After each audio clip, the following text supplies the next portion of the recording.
নমস্কার বন্ধুরা, অনেকের অনুরোধে আজকে মিষ্টি দইয়ের একটা রেসিপি আমি আপনাদের সামনে নিয়ে হাজির হয়েছি। আপনারা অবশ্যই ভিডিওটি শেষ পর্যন্ত দেখতে থাকুন। তো এখানে আমি এই মিষ্টি দই বানানোর জন্য এখানে আমি পুরোপুরি ফুল ফ্যাট মিল্ক আমি এখানে নিয়েছি, বা মহিষের দুধও আপনারা ব্যবহার করতে পারেন। তো একটা মোটা কড়াইতে আমি এখানে প্রথমে 1.5 লিটার আমি যে বাজারে কিনতে পাওয়া যায় সেই দুধটা আমি দিয়ে দেবো। যে কোনো কোম্পানির আপনারা নিতে পারেন, জাস্ট এটা হতে হবে ফুল ফ্যাট মিল্ক। তো আমি এখানে দুধটা প্রথমে পুরোপুরি কড়াইতে আমি ঢেলে দিচ্ছি এভাবে। আর গ্যাসের ফ্লেমটা আমি হাই করে দেবো, এবং দেখুন আমার দুধটা অবশ্যই আমি নাড়তে শুরু করছি, দুধটা গরম হয়ে গেছে।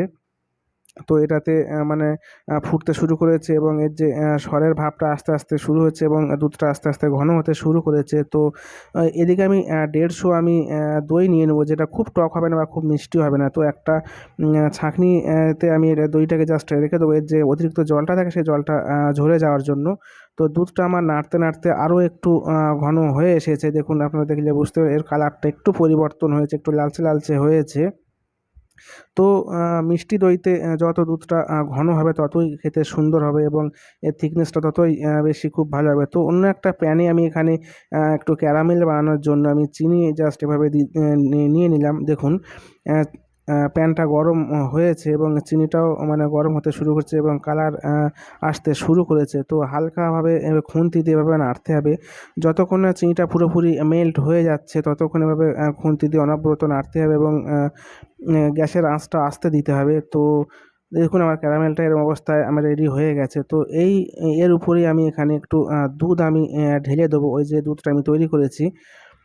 মানে দেখুন আমি 2 চামচ দুধ এখানে দিয়ে দিচ্ছি। মানে ওই ক্যারামেলটাকে পুরোপুরি ওই দুধের সঙ্গে একদম মিশিয়ে মেল্ট করতে হবে। তো এভাবে খুন্তি দিয়ে পুরোপুরি একদম নাড়তে হবে হালকা ভাবে।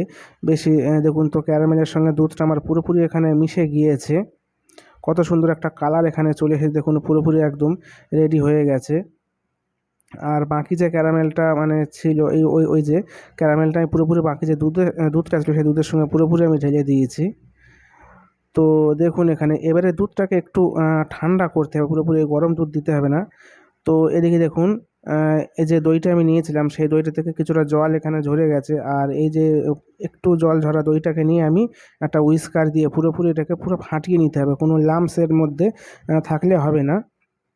তো দেখুন পুরোপুরি এটা আমার ফাটানো হয়ে গেছে। আর এখানে আমার যে ক্যারামেলযুক্ত দুধটাও আমার পুরোপুরি মানে আঙুল সয়ে যাচ্ছে এমন একটা উষ্ণতায় রাখা হচ্ছে, মানে পুরো ঠান্ডা হয়ে গেছে। আর 2 চামচ আমি ফাটানো টক দই, এই টক দই না এমনি প্লেন দই আমি যেটা ফাটিয়েছি সেটাই আমি দিয়ে দিলাম এর মধ্যে।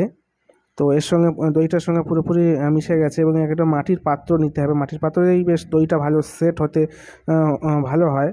তো দেখুন একটা মাটির আমি ছোট হাঁড়ি একটা নিয়ে নিয়েছি, তাতে যতটা পরিমাণ মানে দেওয়া যায় ততটা আমি দিয়ে দিচ্ছি।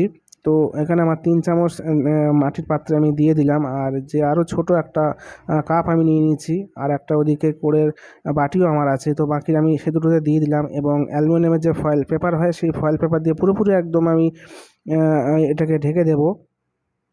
তো দেখুন আর একটা একটা শুকনো আমি কী বলে ওটাকে, আমি পুরো ভালো মোটা একটা কাপড় বা নিয়ে নেবো, বা টাওয়ালস নিতে পারেন। নিয়ে এভাবে পুরোপুরি একদম অবরুদ্ধ করে রাখতে হবে, পুরোপুরি ঢেকে রাখতে হবে যাতে গরম পায় দইটা জমার জন্য। তো এইভাবে 7 থেকে 8 ঘন্টা আমি রেখে দিয়েছিলাম। তো দেখুন এটা পুরোপুরি একদম জমে সেট হয়ে গেছে। তো প্রথমে আমি ভাঁড়টা খুলে দেখছি, তো দেখুন পুরোপুরি হেভি সুন্দর সেট হয়ে গেছে।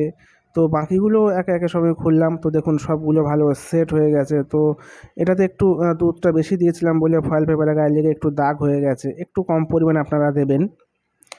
তো এবারে ঠান্ডা করার জন্য আমি আরও 3-4 ঘন্টা একদম এটাকে আমি পুরো ফ্রিজে রেখে দিয়ে দেবো, আরও সেটটা ভালো হয়ে যাবে এবং ঠান্ডা ঠান্ডা খেতে।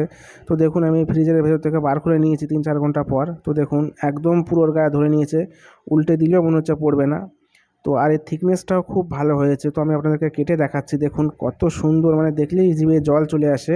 তো আপনারা অবশ্যই ট্রাই করবেন। আর ভিডিও ভালো লাগলে অবশ্যই লাইক করবেন, শেয়ার করবেন, আমার সঙ্গে থাকার জন্য সাবস্ক্রাইব করবেন। অসংখ্য ধন্যবাদ।